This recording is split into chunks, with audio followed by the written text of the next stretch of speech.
Hello and welcome to Kump. Hello. Hello, Lucy. Hi. How you doing? I'm good. How are you? Oh, I'm not great. I didn't get much sleep. I was on a rabbit hole last night. Yeah? I watched this interview that Tim Harris, is that his name? Kamala Harris. You mean presidential candidate Kamala Harris and her vice presidential candidate Tim Walz? Yes, or as I like to call them, Benifer. It's very exciting. They did this interview on CNN with Dana Bush. Is that her name? Oh, was that Dana Bush? It was Dana Bush. She corrected the presidential candidate corrected herself at one point because she said Dana. Because apparently now we can just make up name pronunciations. That's what this country's gotten to. But regardless, at one point, I'm very excited about these two. They're just they're not saying much, but they're doing it with style. And in defending his war record or lack thereof, this Tim Walz guy at one point alluded to they'll just bring up anything, like my crazy looking son, or like the fact that he's just blubbering for no reason, or like my dog. I'm like, what about his dog? Yeah, I didn't know. I hadn't known that there was a controversy about his dog. I had not heard about a dog controversy. So I started to look into it, and it's apparently been debunked. But who are these people debunking stuff? I think sometimes the media is a little bit hot to debunk. I think this debunk button is like a badunk. They're just. Everybody has their little fact check section. Yeah. Or as I like to call it, the rat check section. They really are. They are a bunch of like little rats who scurry. I mean, I get it when Jack Kennedy used to waltz around D.C. Just impregnating movie stars, and doing little games with his brother, little love triangles with Alan Dulles. But I mean, who's holding water for Tim Walz? Right. Who are these people who are like scurrying to their keyboard? And you go, no, this guy, the dog thing. Let's look into the dog thing, because you'll see. I'm not a witch hunt guy. I don't have a pitchfork.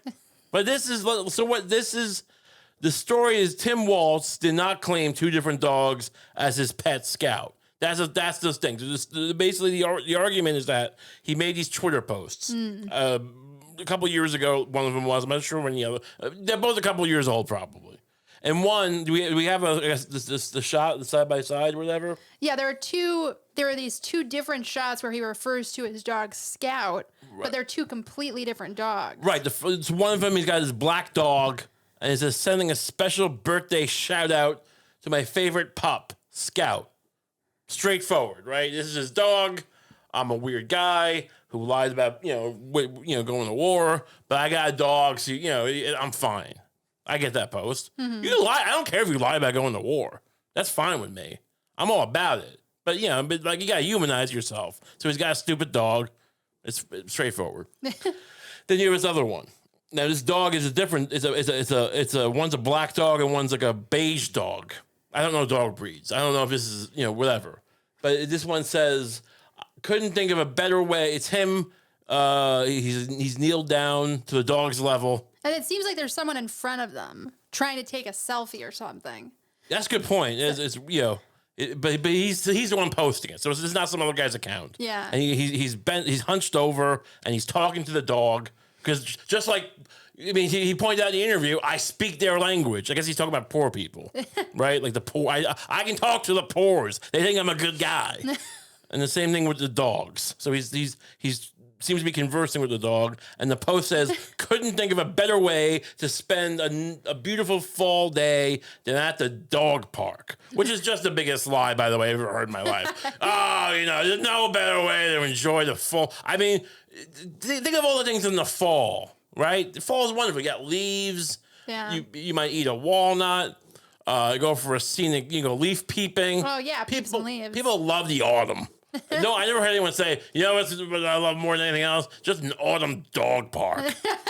Just stepping in dog feces all day. Just talking to poor people, because that's my gimmick.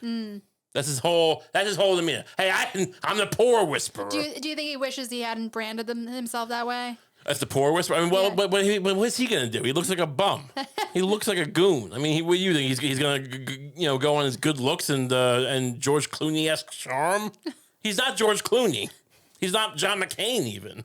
John McCain was like a fighter pilot. Yeah. This guy is like couldn't move his arms. This guy spent the war on terror, like defending Pizzeria Uno or something. It's like it ain't exactly the same thing. But whatever. We're not here to denigrate the dog. If that's what he wants to do, or pretend to like, sure. Couldn't think of a better way to spend the beautiful fall day at a dog park. I know Scout enjoyed it, and a bunch of dog emojis. And then and the idea this is misleading. There's this big red band over this screenshot. Misleading. Yeah. Because that's not Scout, and that's what people caught on to. Wait, those are two different dogs. Yeah, like who is the real Scout? And I'm saying, look, who cares? Like unemployment and health rights, and like maybe you're someone who wants prayer in school. I'm not trying to say, there's a lot of things that matter to different people. And if you're some parent who wants, your kids to say Hail Marys in math class, that's fine with me. I disagree, but I don't care. That's your right as an American to fight for that. But isn't that more important than whose dog is what? Sure it is. I guarantee that. So I'm not trying to make more, but why would you lie about it is the question. I mean, look, it would be a crazy lie. Yeah, it would to be. have two different dogs. So it's like, I'm not saying it's a lie. You go, you're spreading misinformation, Kump. Who do you think you are? You're spreading misinformation. It's not what I'm doing. I'm saying it's a valid question. Yeah. It's valid to bring this up. It's like this guy. But we'll acknowledge that all of this is pretty low stakes. Sure. Yeah. But this is a guy who's like Mr. Low Stakes. Like, he's just a guy. There's a kind of guy out there, right? Mm-hmm. There's people mostly younger people, maybe. I feel like people who are older, you see people will whine and they go, or they'll equivocate about some liar or someone who might be a liar. Mm-hmm. And why would they lie about that? Now, I haven't said that since I was in 5th grade. But people say this all the time. Why would you lie about that? Because people like to lie. People are liars. When you're a liar, you lie about everything. I mean, this is the whole thing. This is just, it's fun. You're trying to sleep with someone. You're getting over on someone. You're getting over. You just have no character. You're a sociopath who makes everything else up. So why not make this up? I mean, anyone with any life experience to really stop asking that question. Why would you lie? And we all know they all do. But I mean, the idea is it's like, if this guy's lying about that, I mean, the dumber the lies you see, the worse the person is. Sure. When George Bush was running for president, he didn't deny doing cocaine, right? Right. He didn't deny being a moron, or by all accounts. And you could argue, he's not that dumb. Whatever. He's a genius. I'm just saying, he didn't try to pretend like he went to MIT, right? Sure. He owned the Dodgers or the Texas Rangers. But no one, he didn't try to make that seem like the Roman Senate. And yeah, he did a lot of bad stuff. But but he didn't have demons. Right. You can say he invaded. I'm getting away from the point. The point is, I have nothing. These seem unsubstantive, but in my experience, I'm very suspicious of the people who lie about dogs. Here's the thing. You know what? I was wrong when I said it was low stakes. Yeah. Because if he's lying, the story is probably the story behind that lie is probably horrific. Yeah. Like he probably he did something terrible to that dog and then replaced it with a new dog. Right. Yes. And that's the only reason to lie about that is that would be a valid concern. And look, I'll never be the biggest podcaster. We won't be, because I can't just, I have to keep it grounded here. Yeah.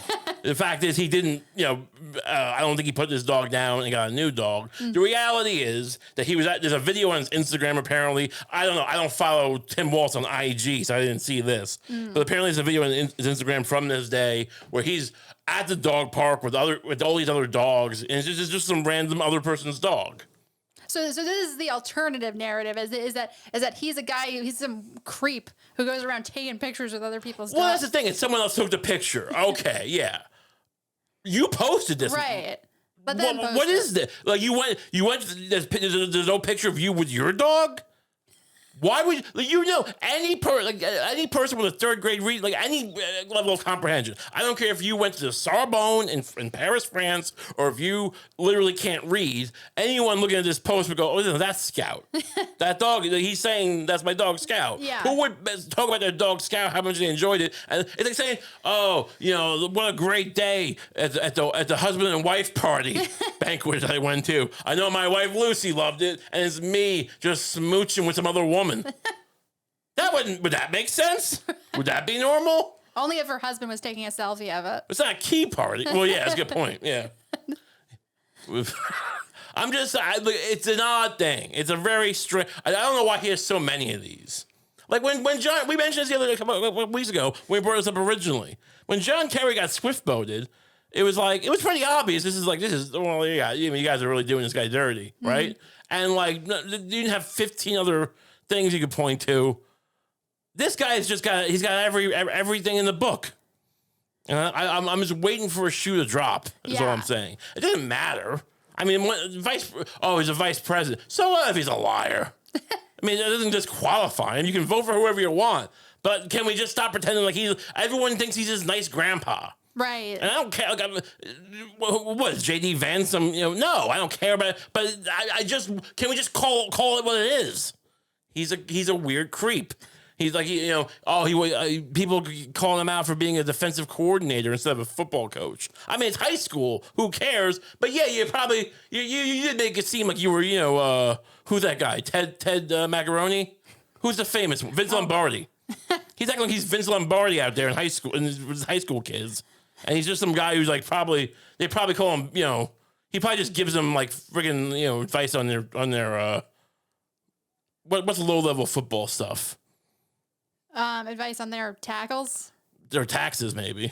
Maybe he gives them, I mean, he probably just does like school prayers or something. I can't imagine this guy's, what is this guy doing? When I was in Italy, shooting at civilians. When I was in Italy shooting at a lasagna, yeah. I learned this. When was this, by the way? When was he coaching kids while he was lying about being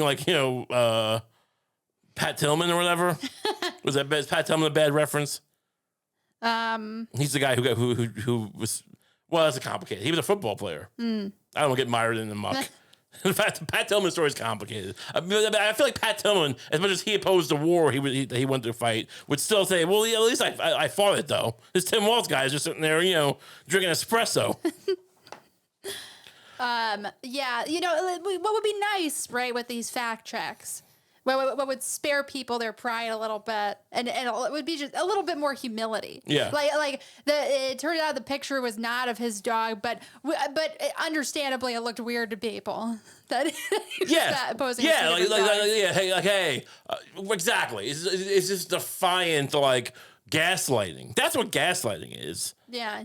Everyone acts like you disagree with something. You're no. It's when you go.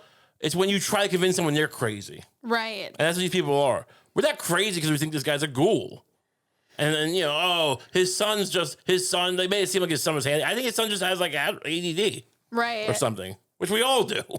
Half this country's on Adderall. We don't go, it's fine. I don't care you love your dad. I don't relate, but I don't care. If you want to cry and I'm not going to play the video of the kid because, we're not bullies. Yeah. We're almost bullies, but we're not bullies.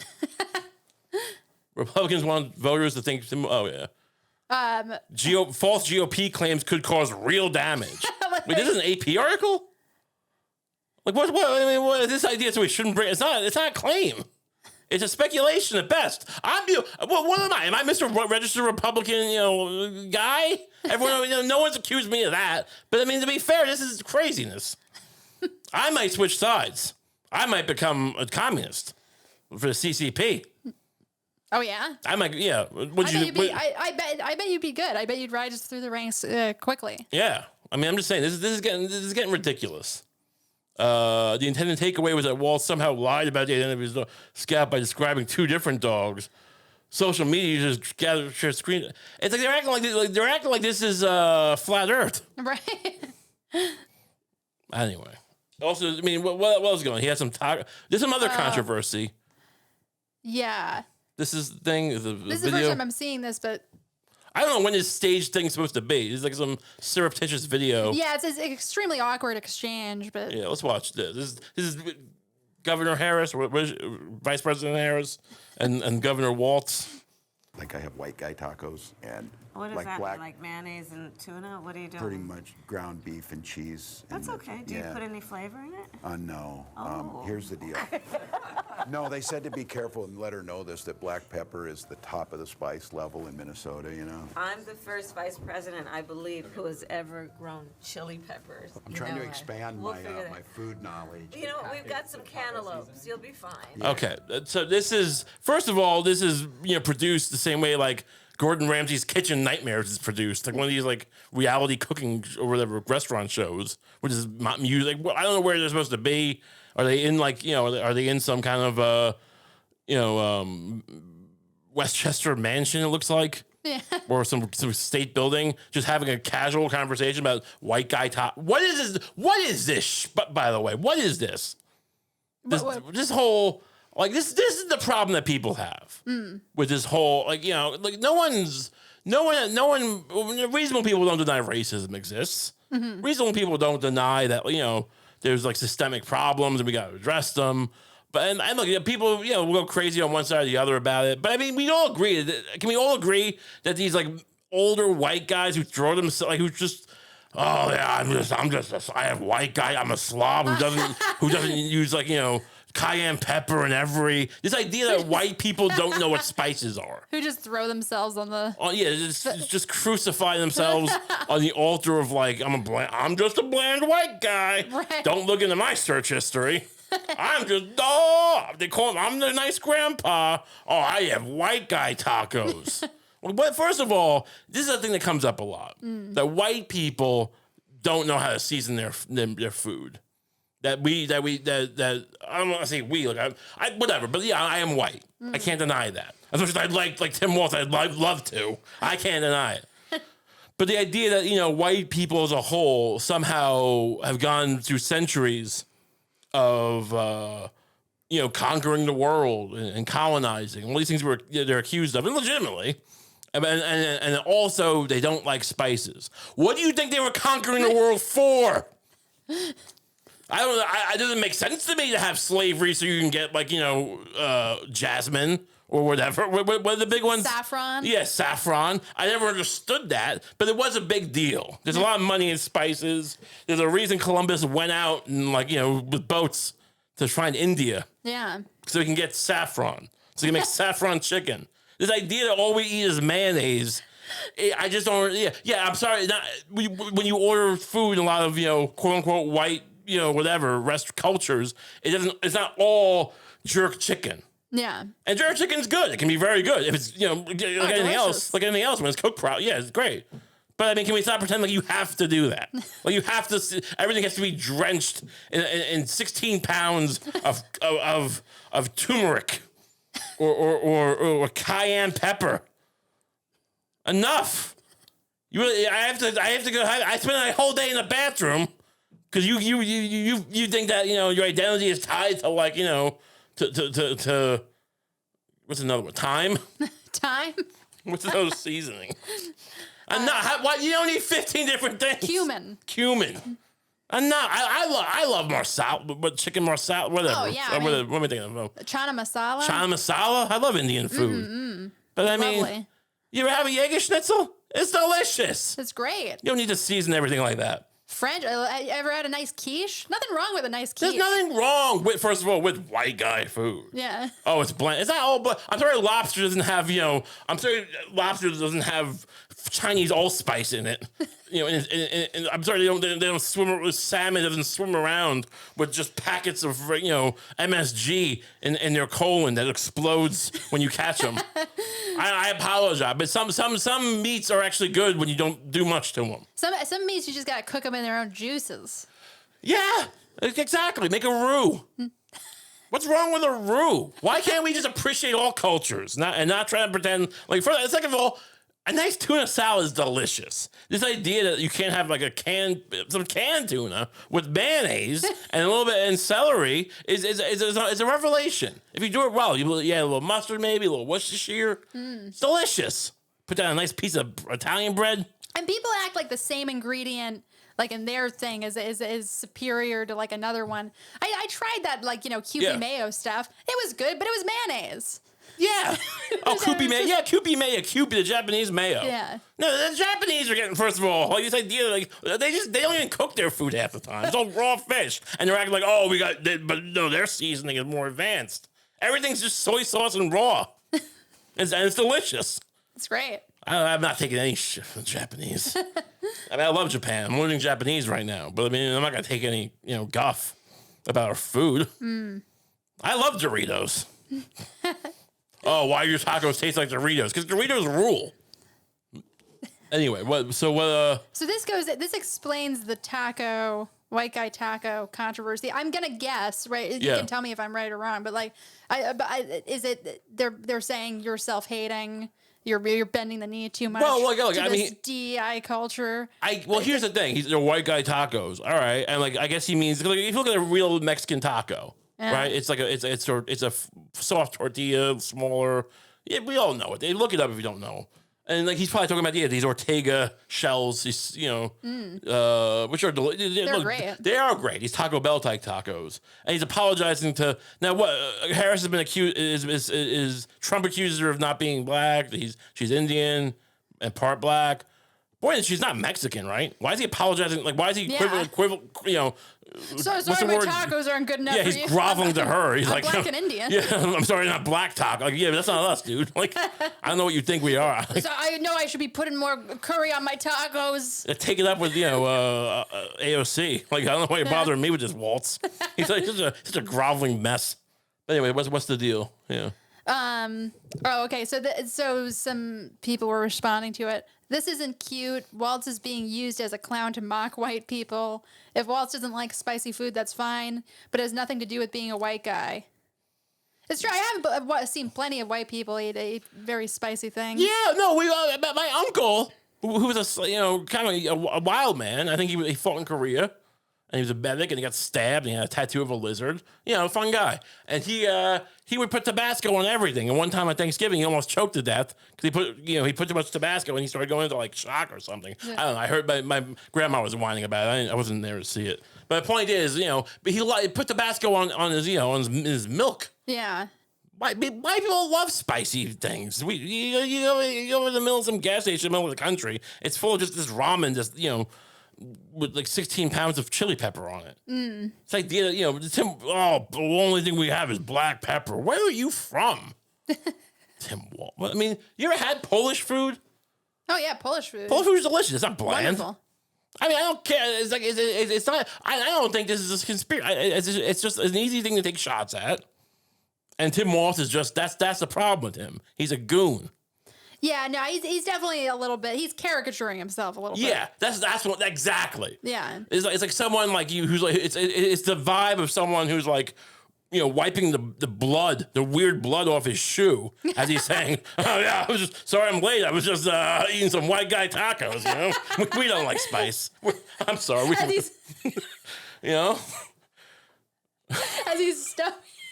As he's stuffing a pair of bloody underwear into his back pocket of his jeans.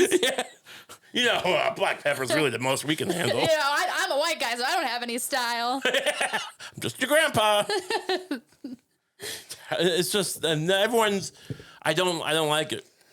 But, and here's another response. This is interesting. Jesus, on a hunch, I thought, I wonder if Tim Walz is lying about how people in Minnesota don't season their food.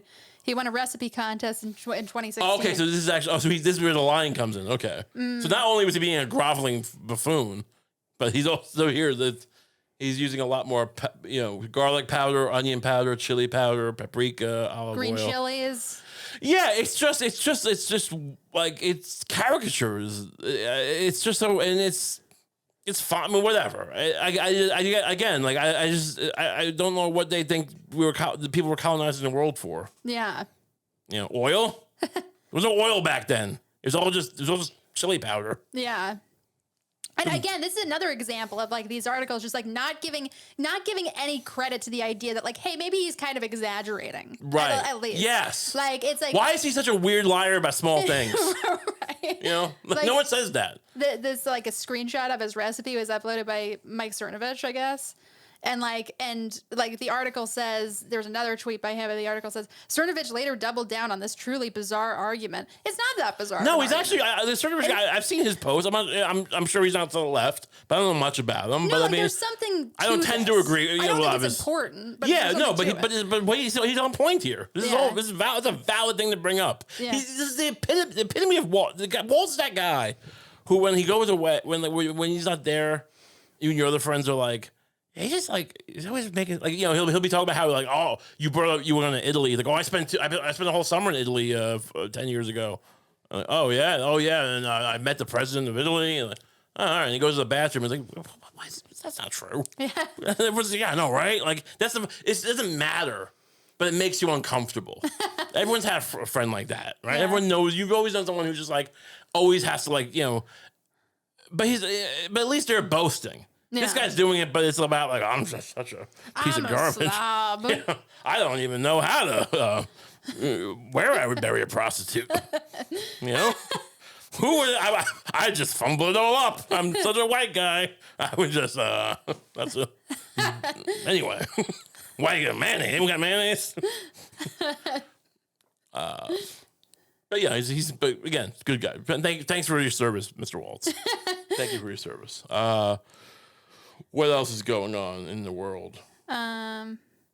Speaking of coaches, of youth. Go ahead. No, it's okay. I sort of wanted to read more of these Tim Waltz. Oh, is there more? Yeah, let's go. Yeah. There's so many more. There's white people, quote unquote, this is a Cernovich. White people don't use seasoning is a trope. There's no setup. It's not a bit. Would he like saying a white guy jumping around in blackface is fun? Well, they love to compare it to that. Yeah, it's not as bad. Look, again, this is as a white guy, I'll say this ain't as bad as blackface. It's just not. It's just. I mean, it's not as bad as slavery. Yeah. I'm not saying that. I'm just saying. Again, I'm not even saying like, oh, we're the victim. Whatever. It's probably the most horrifying thing that's ever been done. Just using the use of entertainment, though. Yeah. What? Blackface. No, it's bad. Horrible. Yeah. I'm saying this is nowhere near. Yeah. This is a character analysis. It's not about we're the victims. Oh yeah. Sure. Dan. Holy guys, it's a joke. Well, it wasn't a joke. It's not a joke. It wasn't a joke. It was him being it was him being a little bitch boy. I mean, that's just sociopathic at that point to be like, it's like, oh, so really? Imagine if you're like, so how often do you eat that? And you're like, oh no, I was just making it up. What do you mean we're making it up? I thought it'd be funny to say. You thought it'd be funny to tell me about? Yeah. All right, cool. You thought it would be funny to act helpless about cooking with me? Yeah. Like, she would probably just be like, okay, but like be weirded out, you know. This wouldn't rise to. It's not Watergate. Yeah. It's worse than Watergate. Speaking of weird things that shouldn't coach football for high school kids, what's this thing here? This private equity is coming for youth sports. Oh, finally. So private equity is like BlackRock type stuff. So basically, this BlackRock is, I guess, done buying every house in America, and now they're going to buy Little League. This seems very. This couldn't be more dystopian. Cooperstown All-Star Village sits on a southwest-facing slope in the foothills of the Catskill Mountains of Oneonta, New York. Jeez. You're really doing a lot of work for Oneonta. This is not. All right, but go ahead. Like many businesses in the area, the All-Star Village indulges in a bit of geographical imprecision to borrow the Cooperstown name, which has become synonymous with the Hall of Fame. Yeah, I'm pretty sure they're hours away, but whatever. Let's get to the point. Over the course of the summer, thousands of kids will arrive from across the U.S. to play baseball on this patch of hillside. CASV hosts 14 consecutive tournaments with a new crop of about 70 teams. We gotta get past. Is kids playing baseball? It's 12-year-old Skip boys. ahead. Yeah. This is what Bloomberg. This is Bloomberg. I don't know why. I gotta stop reading Bloomberg. This is the reason this guy didn't become president. For parents, it's a long-awaited trip. For the village owners, the boom business. Get to the part where BlackRock buys your child. With registration fees set at just under $1,300 per player, Jesus Christ. CASV brings in more than $15 million in revenue each season before selling a single milkshake. Oh, imagine sitting there in the hot sun, watching baseball, drinking a milkshake. What is this?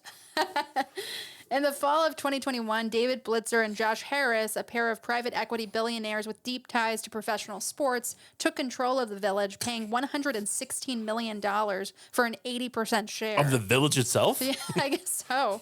Since then, they've assembled a portfolio of more than a dozen companies built around youth sport, including baseball, softball, action sports, and flag football.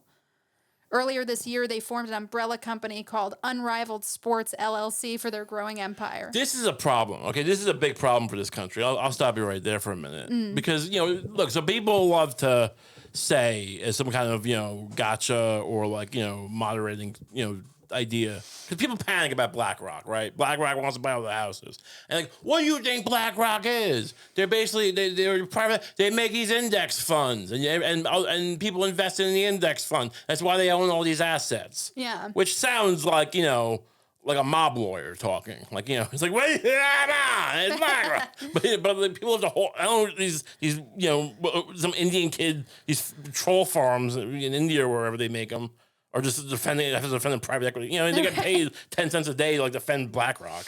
But this idea that like basically they're just making index funds and that like which are owned by pension, government, government worker pensions, right? Yeah. Public service pensions and all this stuff, and the economy rests on these index funds, which is some truth to that. And so they're gonna start doing the same thing. Here's a problem. Even beyond, like, maybe they won't buy your kid. This is worse, though. Our entire economy is going to be anchored, or every pension in this country is going to be somehow anchored to youth sports. Have you ever seen youth sports? Most of these kids are terrible. Most of these kids are like if you ever watched even the Little League World Series, it's unbearable. You show me. I mean, I like a little baseball. I like a little, sports action. You want to show me a person besides Tim Walz, who I'm concerned about. It's a guy who can't stop talking about youth sports. It's not fun to watch. And this idea that somehow like we're gonna build a bubble. That's what we're gonna do. We're gonna spend 10 years building a bubble around some fat kid playing catcher in Oneonta, and at some point it's gonna have to collapse. We cannot build. Our economy has nothing left. We don't make steel anymore. We don't make. We don't hunt witches anymore. Yeah. The things that make this country great, right? Sure. We can't replace that with just mediocre kids wanting to be Don Mattingly or whoever. I mean, I know it's an old reference, but Pete Rose. No one cares about real baseball anymore. The Sandlot, this is an interesting paragraph. The Sandlot era, when kids played sports largely unsupervised, is long gone, Goldberg says. Unfortunately, which is a real shame for me, but I digress. And the days of parent-coached recreational leagues are fast receding. And their place has come the age of travel squads. Kids as young as 6 are playing on teams with paid coaches, year-round schedules, multiple practices per week, long-distance travel, and in many cases, intense competition for roster spots. In theory, these teams prepare kids to play at a college level and beyond. In practice, they're making youth sports increasingly expensive, exclusive, and pressurized. Sure. That's also a problem. But I'm worried more about the economy. I mean, I don't care about it. Like, these kids are all jocks. They're all bully jocks anyway. Not that I'm not playing some victim. But I'm just saying, these ideas, these kids are like, oh, worry about these kids. I'm sure they're beating up, every athlete's a bully. Yeah, whatever. I don't buy it. And the chase for a limited supply of college scholarships. Wait, didn't they say they were 6? Like, what's it? Like, wait, what do you think? There's no alpha when you're 6 years old? There's an alpha. I guess that's true. You know. You were a bully when you were 6. In the chase for a limited supply of college scholarships, more kids are also specializing in a single sport at younger ages. Despite research showing that cross-sport sampling is best for their athletic development, who cares? This article's got the wrong angle. I'm just saying this is like selling mortgages to like people who like work at have a band, a shitty band. I'm just saying. Wow, I can't think of a bad job. Who work at a hot dog stand? I don't know. I'm not saying if you work at a hot dog stand, you can't have a house. You know what I'm saying, though. Yeah. We shouldn't have given mortgages to people with bad credit. Yeah. Is the point. And we shouldn't be like basing our economy, which is what's going to happen. These are all going to get tied into some weird collateralized index fund that's going to like, and we're going to have like a financial implosion in 15, 20 years because some kid, like, you know, some kid got paralyzed trying to catch a fly ball and he slipped on a banana peel and the whole thing comes tumbling down. I'm not sure how it's going to, we never know how it's going to happen. American parents are going to greater and greater lengths, including hiring private coaches and buying high-end equipment to pad their kids' sports resumes and give them an edge on their college applications. You know what part of the problem's going to be? Because, you know, this is all nature. They're all short-sighted. Because everyone, it's all made up of people, right? These financial service things, these companies, right?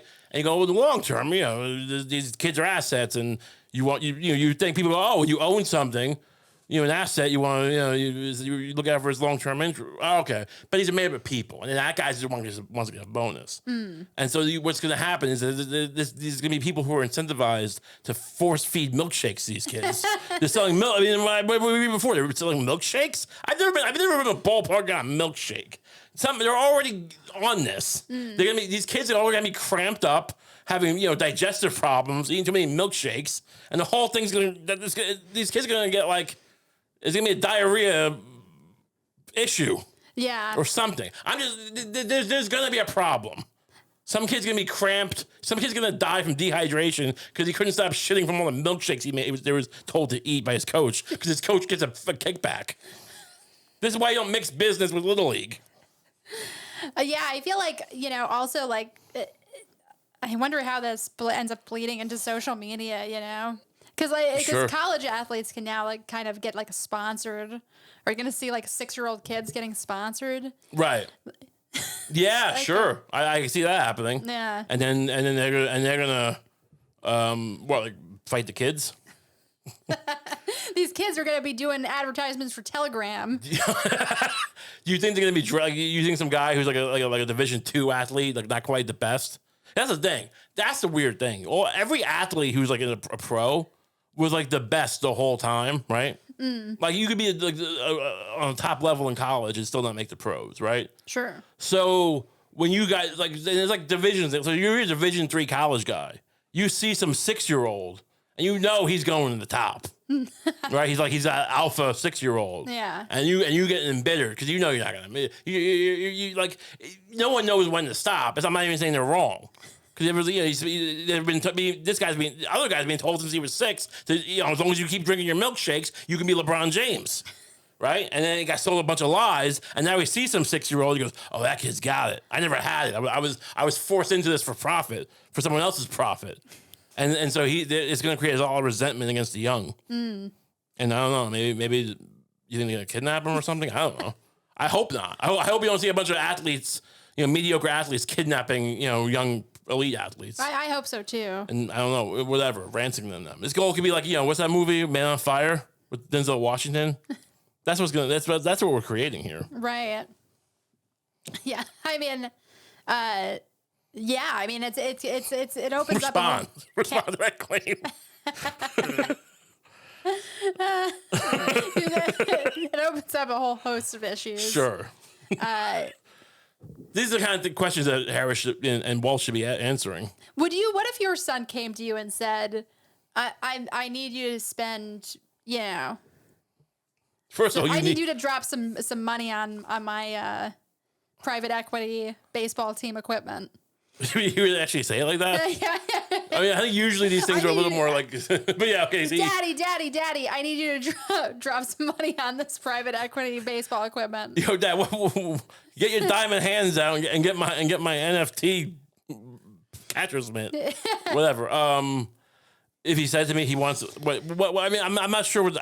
Would you tell him, no, we might, I can't get you that stuff because we might lose you might make us lose the house. I would say, look at me. Yeah. Do you realize, like, you know, when these guys who are college scouts or basketball, for instance, they look at the parents.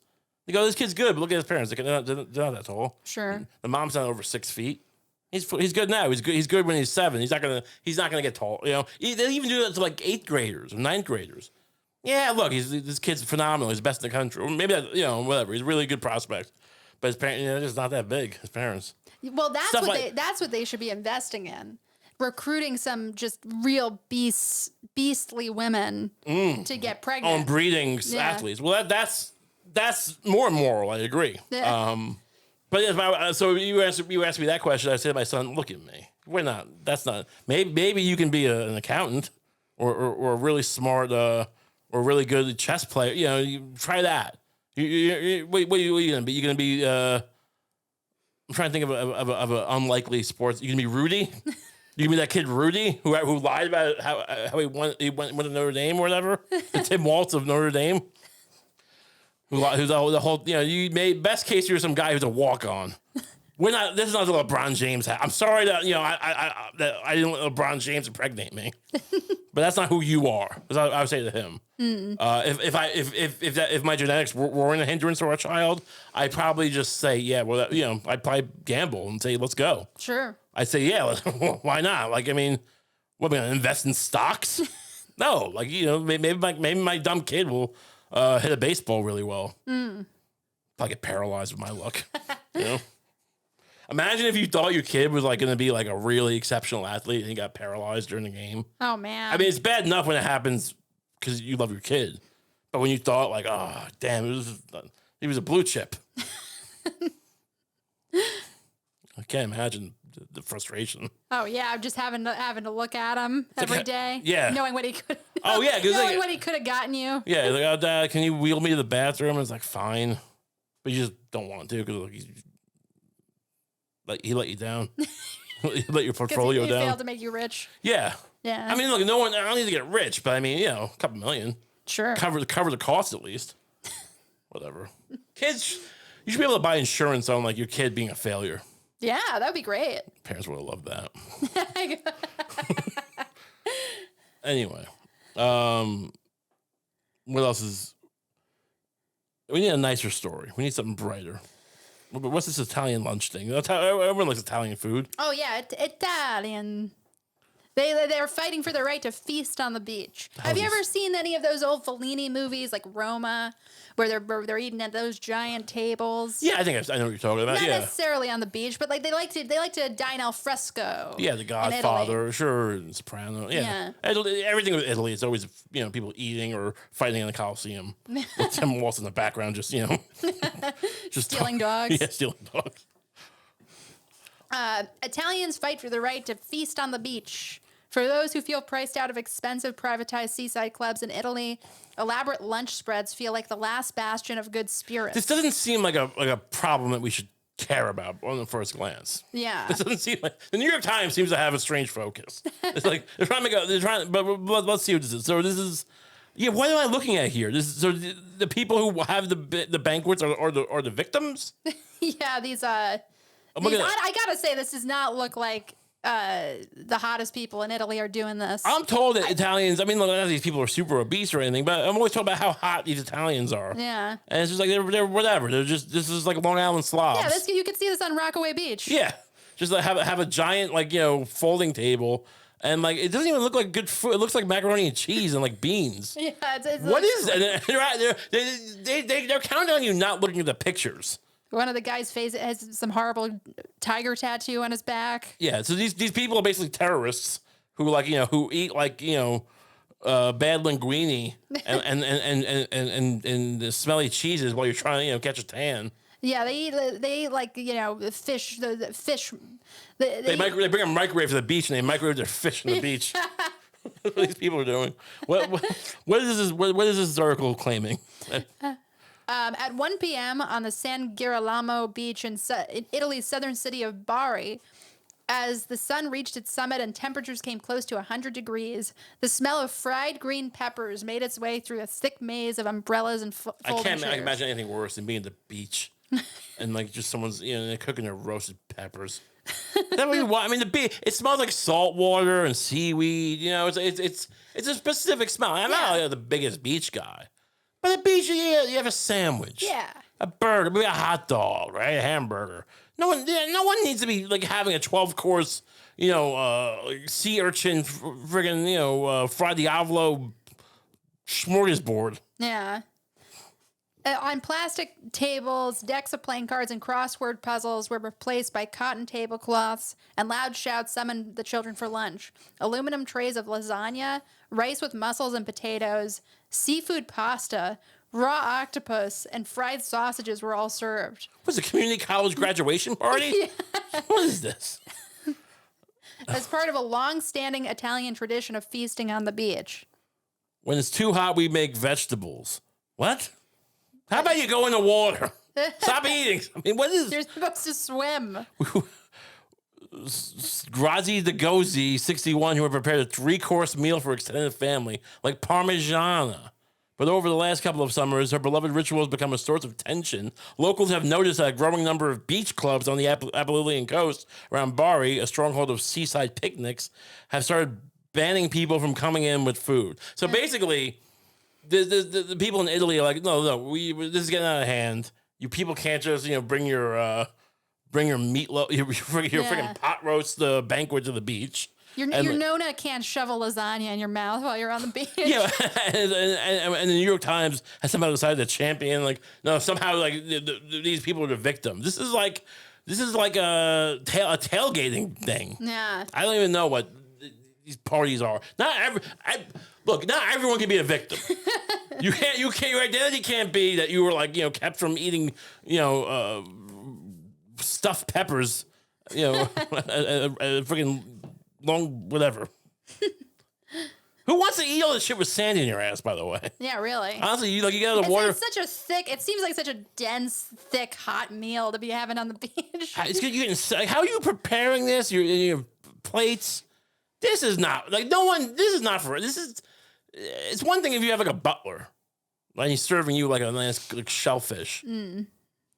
Anyway, what am I supposed to care about here? The news is just shot. The news is there's 16 genocides happening right now. We're talking about this. In a country where, for many people, lunch and the beach are the summer's often inextricable protagonists, the new directives caused a stir. Local newspapers scrupulously reported the clashes at the beach club's gates. Apulia, the beach picnic war, read a headline in Italy's largest newspaper. This is just more evidence that Tim Walz didn't do shit. Yeah. This is what he was fighting for. This is what he was fighting for. This is I was over there with weapons of war, eating man of gut on the beach. By law, no one can bar Italians from bringing their own food to beaches. That's in their constitution. it's not the right, not the right to free speech, but you can't stop someone from bringing meatballs to the beach. We're all public, which are all public, while resorts only provide a service on them. Okay, so they don't have actual private beaches, I guess is the idea. But because the clubs operate under such a peculiar legal arrangement, some owners have taken to enforcing what are generally the unwritten rules about eating out, which is don't be a slob. No, which include not bringing your own. Which include not bringing your own food. Stop stuffing meatballs in your pockets. Yeah, just buy a hot dog at Coney Island, whatever, the Nathan's. Just have meatballs in your pocket. Look at this food. It doesn't even look that good. I'm sure it's tasty, but it looks like. It looks like freaking. Is that disco fries? They're bringing disco fries to the beach. Fries with mozzarella and gravy. It looks like. They gotta stop. I mean, you know, they're making it seem like this is part of that this is somehow tied to Italian heritage. Like they were doing this in medieval Florence or whatever. But no. But look at this. Look at this terrorist of a woman who's cooking chicken scallopini. In a fucking under an umbrella, under a beach umbrella. Italy, this is like District 9, that movie where those weird creatures living in the dump. This is craziness. What does this have to do with a beach? How is this even nice anymore?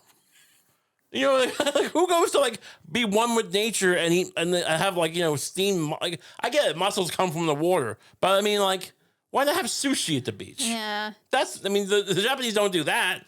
That would make more sense, wouldn't it? They're probably dumping their fry oil everywhere too. Well, that's They're not- probably like dumping their fry oil on seagulls. 100%. Of course, because it's not like the Italians are classically sober people. They're getting hammered on wine and just leaving their mussel shells and their half-eaten meatballs and their peppers everywhere. I don't like going in the water at the beach. I mean, I go, but it's like the feeling of seaweed, right? In your this is kind of gross. Yeah. You get over it, but it's kind of. But imagine if that was if that was penne. Ugh. Just old penne. I mean, kids are probably sitting, just fat kids in Italy probably just spend all the time at the crest of the water, like instead of getting seashells, just putting like ziti's in their mouth. It's so terrible. What happened to Italy? It used to be nice. Many of the women get up to between 4 and 6 a.m. to cook, making the traditional rice with lentils, stuffed cuttlefish, Jesus. or a salad of tomatoes, cucumbers, potatoes. I love this idea that Americans are just these pigs. Oh, you think all Italian food is just chicken parmesan and what's the white one? Pasta, lobster, spaghetti carbonara.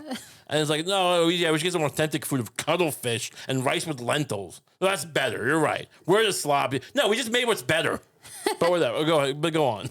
We don't give a damn about our figure, said Ramona Rita, 35, sitting by a plate of deep fried fish. These people are disgusting. In case we feel sick, she works at the emergency room, said Isabella Stella. Oh, God, they're throwing up on there, too. Yeah, I mean, it's just like they're just having a vomitorium at the beach. Yeah. And they're just eating and purging. They just love having these little Saturnalias all to themselves. Yeah. It's like they're just eating and purging, and then they go, "Hey, it's fine. If someone gets alcohol poisoning, she works at Rite Aid." What are you talking about? Refrigeration. Antonio Rivero, a refrigeration technician, looked over trays of rolls of pork stuffed with cheese and prepared for an inevitable afternoon. Wait. Okay. So, I'm sorry. I thought he just works as a refrigeration technician. I thought they were hiring him to make sure all the meat was good at the beach. Well, look, I mean, we always talk about wanting to go to Italy, but I mean, I feel like this is what we deserve when we go. I hope that all these people who go to Italy have to endure this. Yeah. That you just you think it's going to be some kind of Fellini-esque frolic on the Amalfi Coast, and you're just being inundated with just lentils. Where's the spaghetti sauce? He says lentils. Look at this kind of fat woman. Eat fried fish. This is what we fought World War II for. Anyway, what a weird story. What else do we have here? What's this AI consume? What's this thing? MIT researchers say that AI is inherently sociopathic, but that it can be trained to give ethical financial advice. Well, I don't know if I want to take any advice from people who look, they're smart, but I mean, it's not. I don't think the people at MIT are exactly the most human. Yeah. Aren't they all incredibly brilliant people who design missiles? They're funded by the Defense Department. Sure. I mean, the whole place is like a DARPA college, basically. I'm like, oh, you got a sociopath. Yeah, keep designing the H-bomb, you weirdo. But let's see. So, what was it? Go back to the headline again. That being said, no headline. The headline. But it can be trained to give ethical financial advice. What the hell is ethical financial advice? Yeah. Like, what does that mean? Yeah, what's the bar for that? I don't even. It's like, hey, how do I make a profit off of not hitting my kid? Ariton Hardy, a wealth manager in Los Angeles, uses artificial intelligence daily. Quote, almost every single meeting I have with a client, I utilize an AI summarizer to give me notes, give me follow-ups, give me to-dos. I thought you were talking about a vibrator. Yeah. Hardy says AI tools regularly save his team hours of data entry, portfolio monitoring, and other back-office tasks, giving him more time to meet with clients. Yeah, again, big who cares? Big who cares? These articles, no one knows how to write anymore. These articles. They think that everyone needs, I guess because you put all these ads next to it. Is that what's going on with journalism now? We have to be able to shove more T-Mobile ads next. So just start writing about, start acting like you're Hemingway describing what would Hemingway talk about? Just The river. anti-Semitism and pretending to be a Bulls. bullfighter. Yeah. And then and then we'll get to the point about business later. MIT researchers believe there's a clear path to training AI models as subject matter experts that ethically tailor financial advice to an individual's circumstances. Can't just say ethical. It doesn't Yeah. mean anything. When I hear ethical in this context, I hear not not profitable. So what we're talking about here is ethical genocide. What are you gonna do? Is AI gonna tell me to fucking invest in wind power or something? Yeah. Like wind farms? Look, I don't care what you tell me. If a guy comes to my door trying to sell me wind stock, I am kicking him to the goddamn curb. I don't care what anyone tells. I will never invest in wind. Instead of responding to how should I invest with generic advice and a push to seek professional help, an AI chatbot could become a financial advisor itself. We're on our way to that holy grail, said Andrew Lowe. Okay, this is all. Look, this is.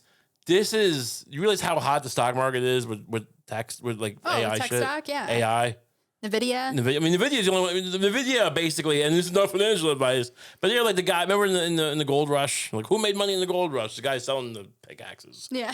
That's what NVIDIA. They're just selling the cars. Everyone else is like, and like all these articles are like, yeah, no, we're gonna give ethical maybe because instead of asking stop financial advice, it could say it could give you advice. The holy grail. It's the holy grail. This country is we're gonna have a Great Depression like you've never seen before. This is all gonna come still tumbling down so hard. I don't know when. I mean, this is all. There's not gonna be nothing to show for any of this. For years, we've been pumping this AI and they're just babbling about this horseshit. Keep going. It's terrible. Please. We think we're about 2 or 3 years away before we can demonstrate a piece of software that by SEC regulatory guidelines will satisfy fiduciary duty. This is gonna collapse. Wow. This is what you're investing trillions of dollars to do? Replace an actuarial accountant or something, or whatever, a due diligence guy. What do they call those guys? Mergers and acquisitions. The guy from The Dark Knight who's like, I know who Batman is. Yeah. That guy. You're trying to replace that guy. That's why you've invested trillions of dollars. We're so fucked. Financial advice. Oh, AI is inherently sociopathic. Financial advisors often develop client recommendations through a behavioral finance lens, as research suggests that people don't always make rational or unbiased financial decisions, but are error-prone and emotionally driven. Knee-jerk reactions like this can often be avoided or corrected under the guidance of a skilled financial advisor. Which is also like all horseshit, right? Like no one knows like, this idea that financial advisors like they're some kind of reliable they're all crooks. Yeah. We all know they're all crooks. This idea, whatever. I can't read this. The sociopathy seems to cause the characteristic glibness of LLM. This article's written by AI. Yeah. This is just AI trying to justify itself. Oh, for sure. This is a guy. Do you think that Ted Bundy would go around being like, hey, I can give you advice on stocks, and then kidnap a college girl? I mean, I'm saying this is just this is literally just what they say before Terminator 2 starts. Right. Hey, no, we're here to friggin' do your taxes. Put you in a pen. Lowe and his co-author wrote a research report exploring the challenges of widespread adoption of AI-powered financial advice. An LLM can easily argue both sides of an argument, but neither side has weight to it. AI needs to have a deeper understanding of client state of mind to build trust. Look, at the end of the day, you need to take a risk. Yeah. I don't know anything about this shit. But a stock, you either make money or you don't. You're a winner or you're a loser. That's what no one wants to tell you. You're the winner or you lose. Mm-hmm. And AI's not going to fix that. You think you can make everyone a winner? The whole point, you need people to rip off. Don't be the guy who gets ripped off. That's the only advice you can get. You can look at other shit, but at the end of the day, AI can't. AI is going to make everyone rich. Who's getting screwed? Yeah. Someone has to get screwed in this country, right? Right. It ain't gonna be Tim Walz. He'll be coaching high school football in Milan. He's fine. I don't even know what the hell this world is anymore. Clients input their personal and financial data so the system can learn their preferences, parameters, and goals. It's like a dating site. Why can't you just, I mean, how about you fix that? How about AI fixes incels? Well, I mean, I think there are a couple of AI girlfriend bots out there Oh, I meant running around. I meant just find slobs and put them together. Oh, sure. Just get, get some guy, just some slob with that money and some other slob with that money. And That's a good point. AI could be used to make an app Yeah. that would just say, now we're talking. Let's get cooking. it's basically, it's like any other one, Bumble, Tinder, or whatever. Yeah. But instead of swiping through people, you get one. And then maybe you get a backup, Yeah. but that's all you get. You have to, so basically you get people to sign a contract first. Yeah. Basically giving away their right to not have sex with someone. Yeah. It's gotta be consensual. AI arranged marriages. Yeah. And you don't get to see first. Yeah. And but trust, it's AI, so it's gonna be like within, we'll just say like 8% of an 8% tolerance of your preferences. Yeah. Pretty good deal. Pretty good. You want to roll the dice. You want someone who's within 8% of what you really, really want. Now it's all a lie. AI doesn't exist, and we're making this all up. But they're desperate. These are desperate, horny people, and lonely. And we can. I like this. You know why? Because that's how you make money in this country. You find someone with something wrong with them, and you exploit it. That's how you make a profit. There's none of this ethical shit about windmills or Little League. Invest in our Little League index fund. Go to hell. I want to convince some guy who's got a bad birthmark on his face that we have found someone who's going to love him. It's not true. It's never going to be true. Yeah. Some guy who's Well, maybe. I mean, we could match that guy with maybe like a botched boob job lady. Well, look, if we find hey, it'll literally be me on the phone, putting the phone on mute, going Lucie, we got anyone with a face wound? This guy's got a face wound. Well, she's got a bad leg. Yeah, all right, but there's no AI involved. Oh, the AI found this woman. She's a total match. We don't mention the thing. But random things happen. I mean, honestly, this could be a crazy experiment. Look, you may find love. Random shit happens. Because even the face wound people would have different tiers of quality, right? Sure. You'd have a guy there's guys who look okay with an eye patch or something. Oh yeah, it might be better. But then there's the wounds that are kind of have texture to them, and they're crazy. And so some women like it when the guy's face is it's like salt, like a pudding almost. Like it's like an open wound. It's infected for sure. I mean, and it kind of smells, but he's got nice eyes. He's a nice looking guy otherwise. Yeah. But it's just he has whatever, Ebola, something. Yeah. Something cute. Look, we know hot people.